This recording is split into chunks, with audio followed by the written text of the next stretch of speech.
¿Qué tal? Muy buen día. Sean todas y todos ustedes bienvenidos a esta tercera semana de Metodología de la Investigación. Con muchísimo gusto les saludo nuevamente. Mi nombre es Aaron Martínez García, a quien le han encomendado la tarea de esta asignatura MIM 102, Metodología de la Investigación.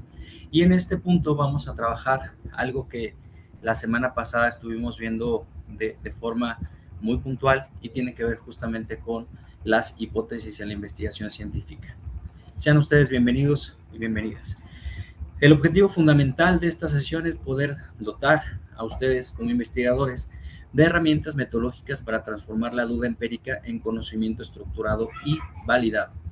Vamos a comprender la jerarquía del saber científico, vamos a estructurar hipótesis robustas y operativas, vamos a distinguir entre modelos, tipologías de investigación y por último aplicar el método deductivo a problemas complejos de ingeniería.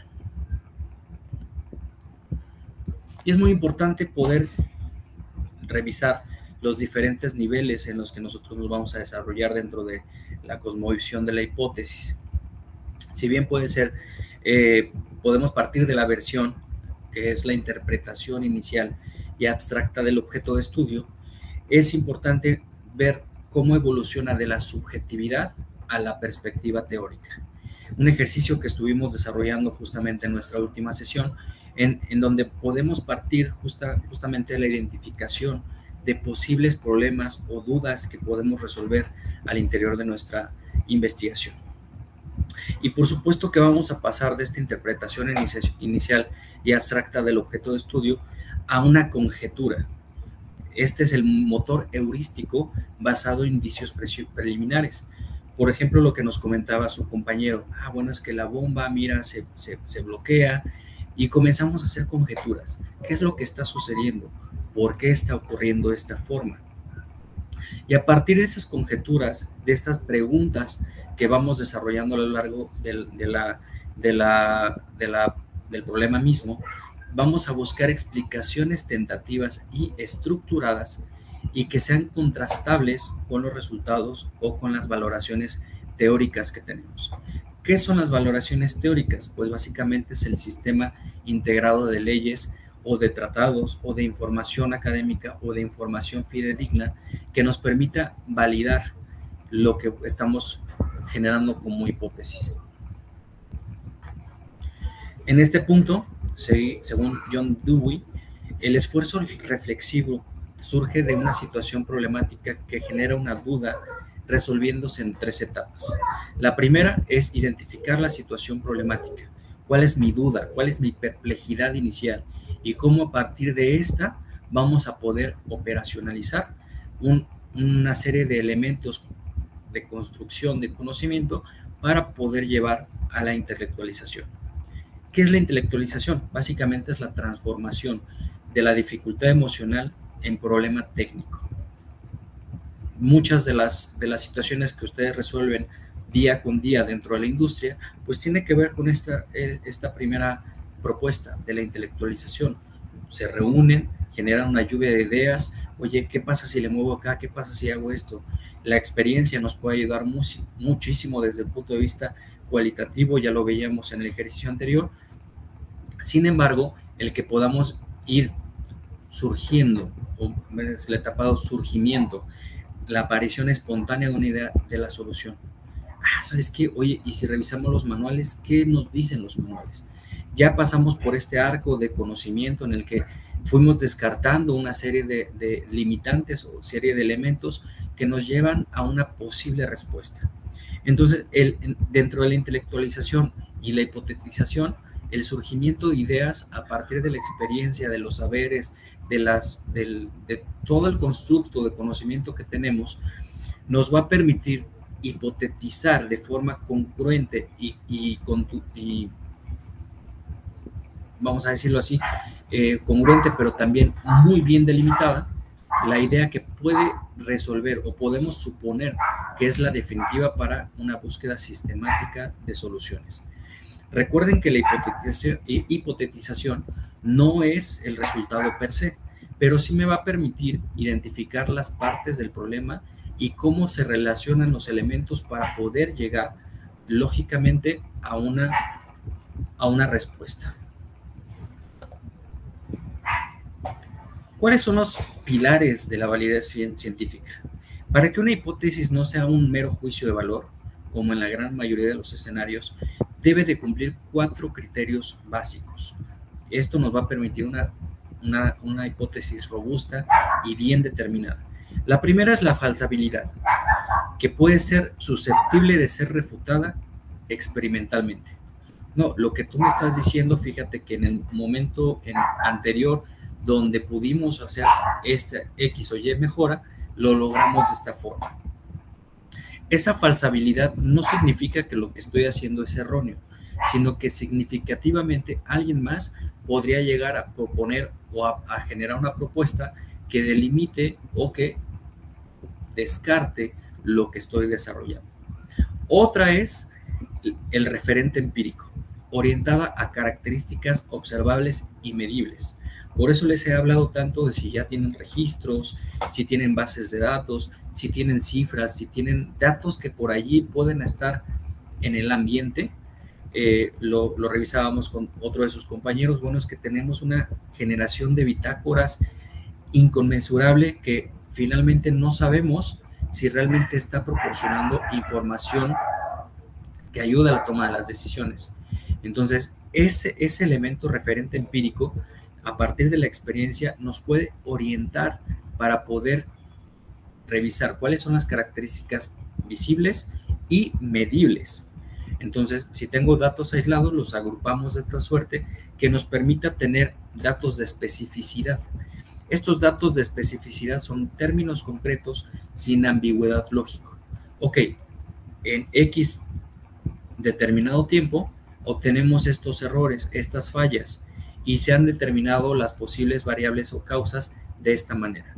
Entonces, mientras más recorremos la especificidad a partir del referente empírico y buscando que no sea refutable, vamos a poder tener la característica de verosimilitud, que esto tiene que ver con la relación lógica acorde con los tratados teóricos conocidos, ¿sí? Obviamente, o mejor dicho, no lo voy a llevar hacia la obviedad, alguien ya estudió esto, en algún punto alguien ya lo documentó y alguien llegó a algún tipo de solución. Vamos a traer estos referentes para saber si lo que estamos estructurando tiene una perspectiva diferenciada que puede ser aplicable en mi objeto de estudio. Estos 4 pilares de la validez científica va a permitir que tu hipótesis sea congruente, sea realizable, sea un referente empírico, ¿sí? Y que sea susceptible de poder ser comprobada. ¿Ok?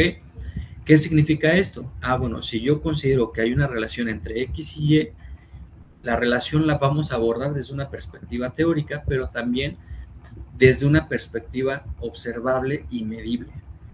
Teniendo esos 2 ingredientes, la falsabilidad va a quedar completamente descartada, porque ya, aunque vengan y me digan, oye, es que yo lo resolví así, sí, pero mi perspectiva teórica, el manual, por ejemplo, me dice que tiene que contar con estos elementos, mientras que la experiencia y los datos que tenemos me dicen que hemos obtenido estos resultados y que en algún momento se perdió la información y por consecuencia no pudimos tener el resultado que esperábamos.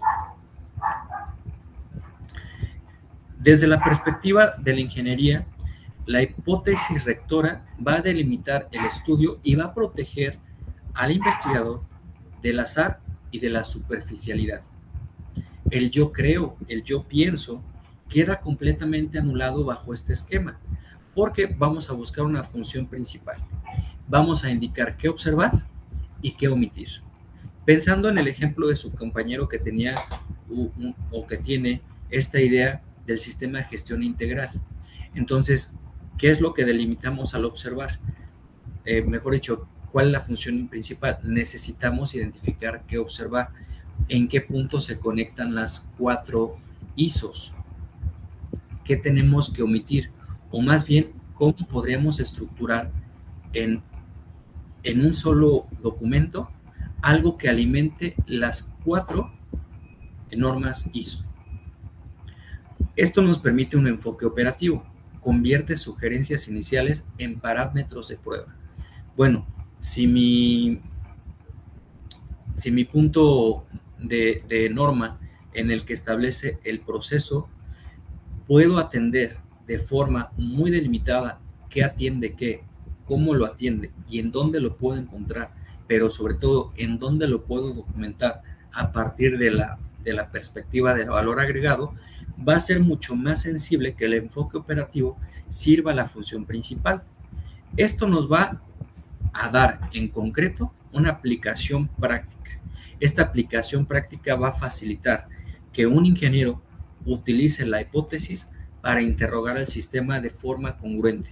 Ya no es lo que yo creo, ya no es lo que pienso, sino qué me está pidiendo la norma que homologue.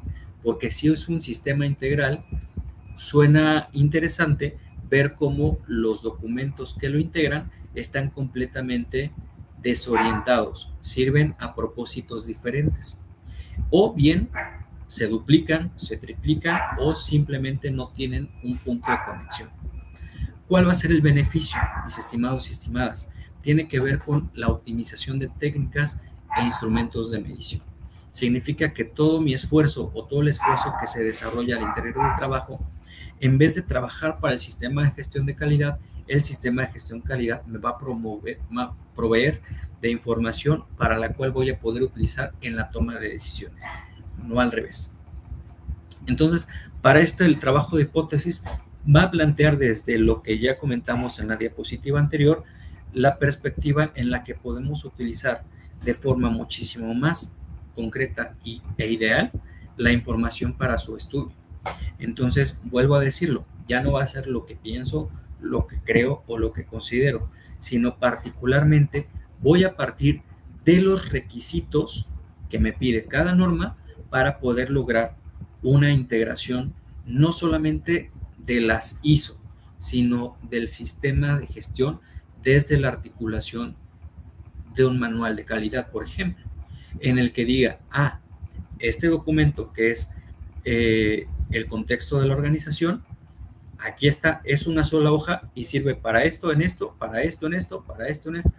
Las cuatro normas ISO requieren contexto de la organización.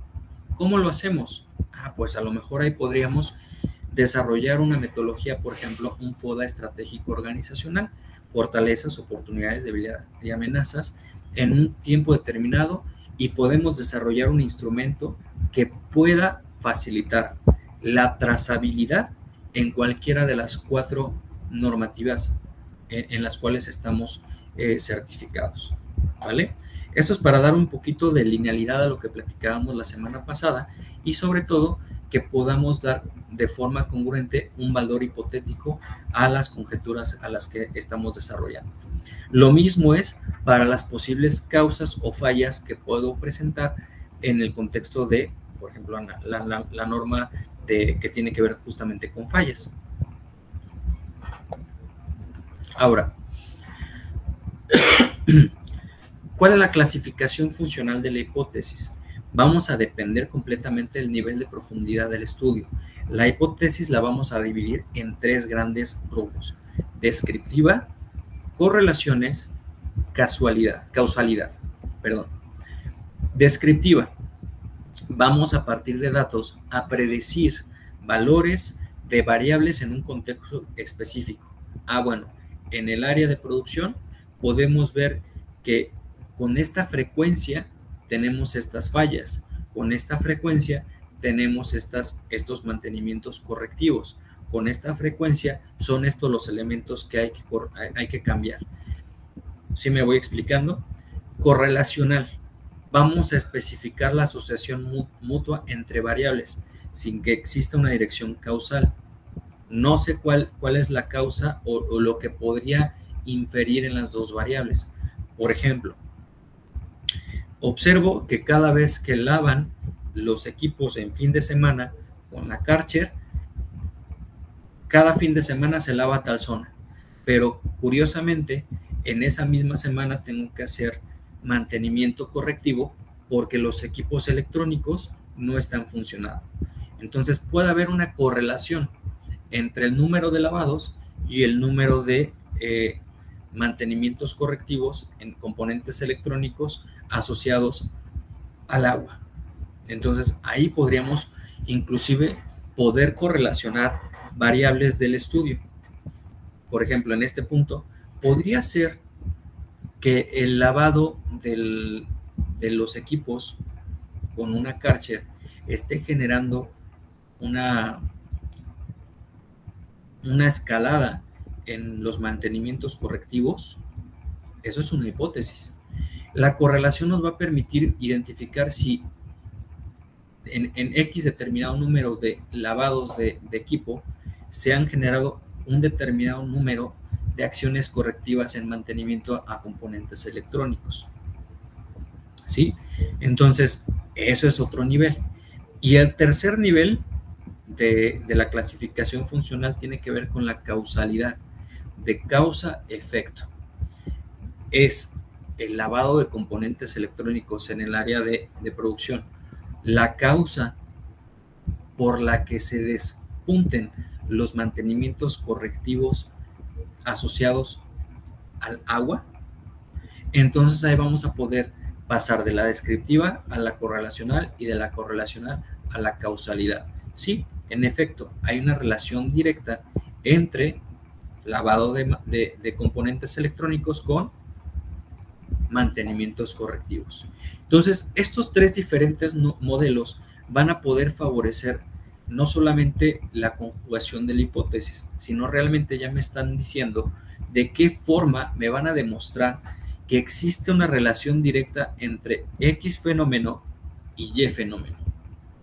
Esta parte es muy, pero muy importante. Ahora, voy a tener una hipótesis nula y una hipótesis alternativa.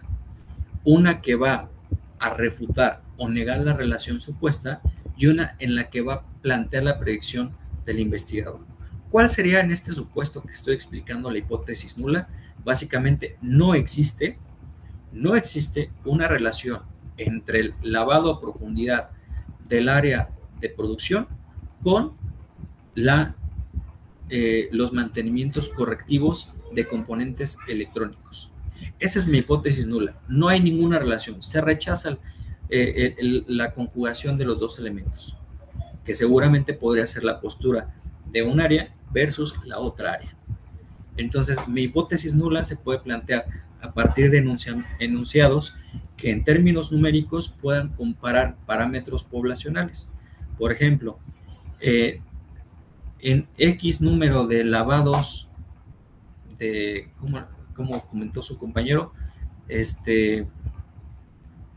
de limpieza profunda, si era la frase correcta, si me lo permiten así, en X número de limpieza profunda se determinan o no se determinan ningún mantenimiento correctivo. Por el otro lado tenemos la hipótesis alternativa, en donde se plantea la predicción del investigador integrando una nueva variable de estudio. Por ejemplo, existe una relación potencial entre el mantenimiento, el lavado profundo con el mantenimiento correctivo en tal área. Significa entonces que allí vamos a poder relacionar, correlacionar, inferir e incluso describir si X implica un efecto con Y.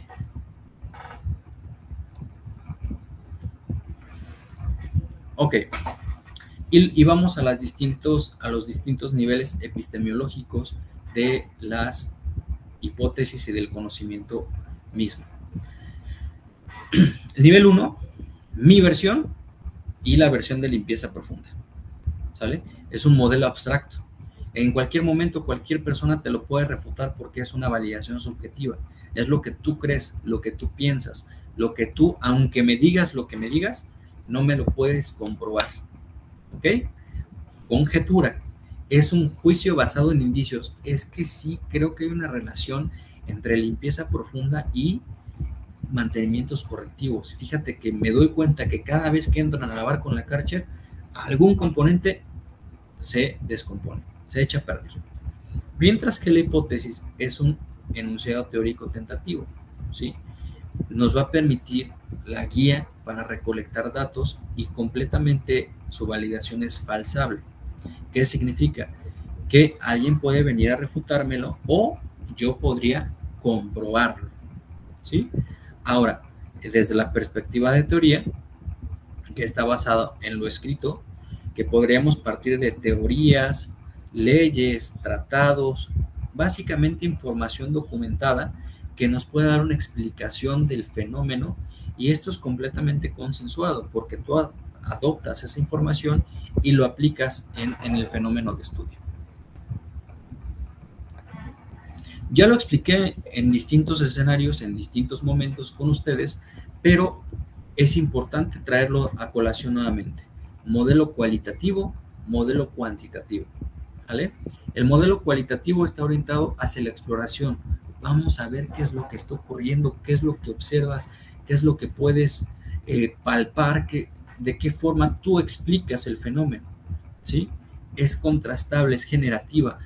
Yo puedo tener una hipótesis, mi compañero de enfrente otra, el gerente otra, el supervisor otra, y todos podríamos tener elementos que le pueden atribuir o no a X o Y. El análisis lógico es descriptivo, es inductivo. Induzco qué o deduzco qué, ¿sí? Pienso qué. Es sumamente flexible porque le da apertura a todas las opiniones en función de un fenómeno específico. Por otro lado, puedo observar el modelo cuantitativo, que está orientado hacia la verificación. Bueno, es que mira, es irrefutable. Mira, tienes 10 lavados a fondo, y tengo 7 mantenimientos correctivos. Hay una relación directa porque el periodo en el que se efectúa uno y otro, hay una diferencia de tantos días. Entonces, el principal problema en los componentes es que siempre encontramos justamente humedad, lo que está dañando sensiblemente los componentes. Su análisis lógico es inferenciar. Infiero qué, deduzco qué, pero sobre todo es rígida y sistemática, basada en datos históricos y comprobables, pero sobre todo reales. La suma de estos dos elementos, que sería el modelo mixto, puede servir de forma muy profunda y poderosa porque tratamos los datos de una forma, pero también conciliamos con la opinión de las personas frente a un fenómeno. Y esto puede robustecer de forma muy completa el resultado final, en el que a lo mejor yo puedo tener una interpretación, pero los datos me están diciendo algo completamente diferente. O bien, mis datos confirman y avalan lo que la perspectiva descriptiva me estaba diciendo. En este punto, toda hipótesis robusta va a establecer una relación clara entre sus componentes. Por ejemplo, en el antecedente, ¿sí? En el término sí. Y vamos a tener una variable independiente como factor identificado como la causa manipulable. Causa. Por ejemplo, si me dicen, es que la limpieza profunda provoca mantenimientos correctivos. Entonces, mi variable independiente va a ser la limpieza profunda versus la variable dependiente, mantenimientos correctivos. ¿Vale? Entonces vamos a poder predecir que el fenómeno se va a presentar en X probabilidad.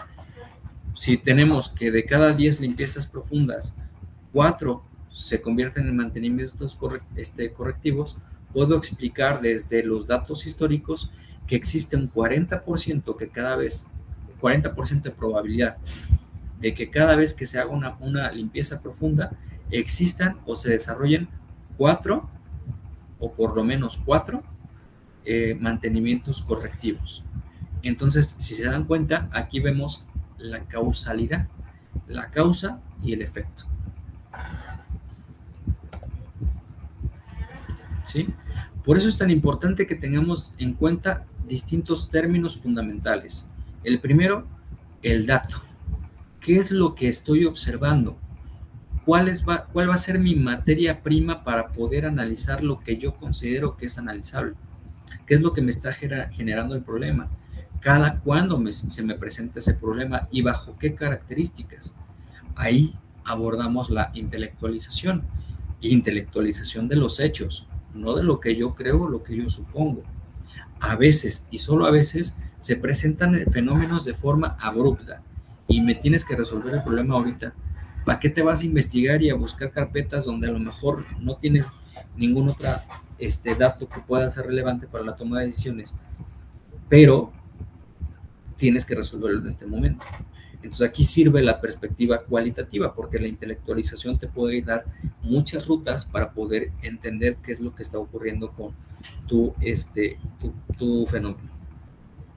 Operacionalización, que es el proceso técnico de convertir conceptos abstractos a indicadores observables y medibles, ¿sí?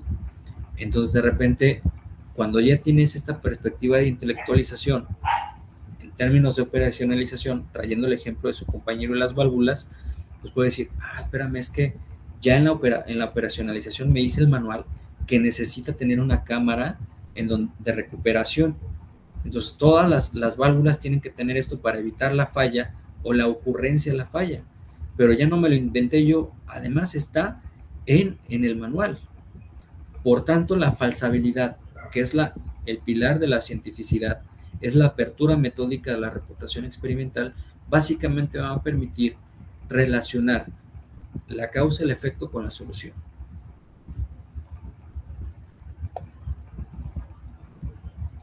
Ahora bien, ¿cuáles son las reglas de diseño práctico? ¿Sí? Lo primero es delimitación estricta. Vamos a restringir rigurosamente tiempo, espacio y temática.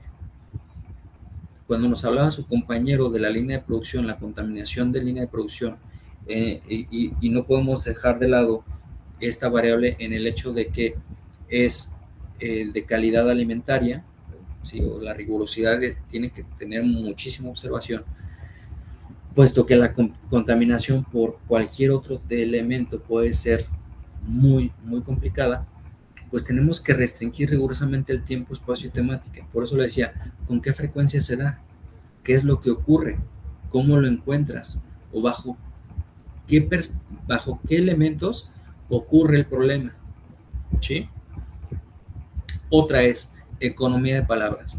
La hipótesis individual no debe superar las 20 palabras. Tiene que ser tan simple, sencilla, en donde relaciones variable dependiente con independiente y listo.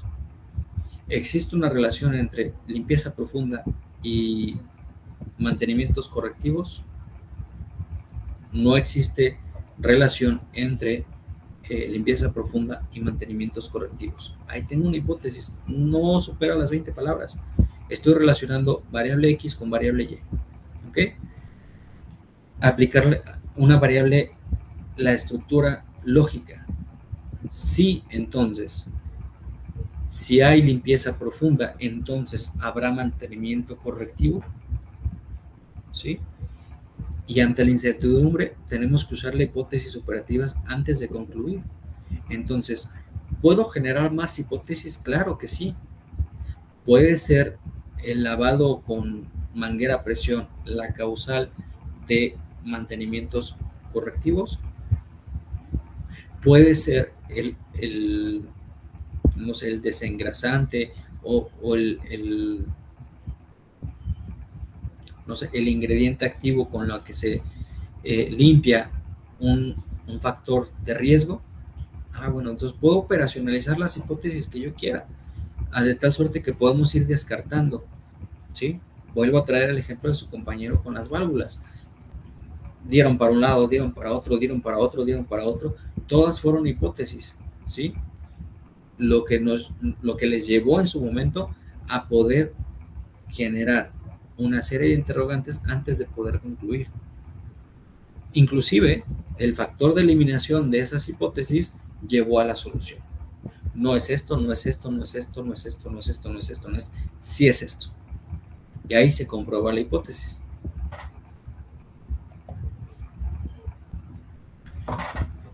¿Cuál es la realidad del método científico? ¿Vale?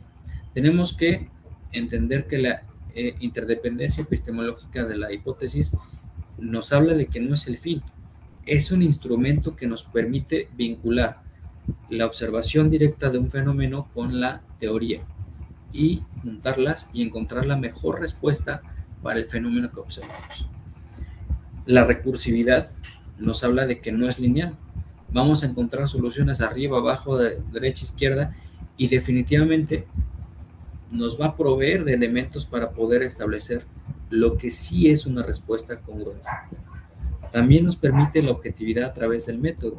Vamos a canalizar la subjetividad hacia la evidencia demostrable. Y esta frase es completamente necesaria y la vamos a repetir tantas veces sea necesario. Perdón por la reincidencia. Pero vamos a llevar la subjetividad hacia evidencia demostrable.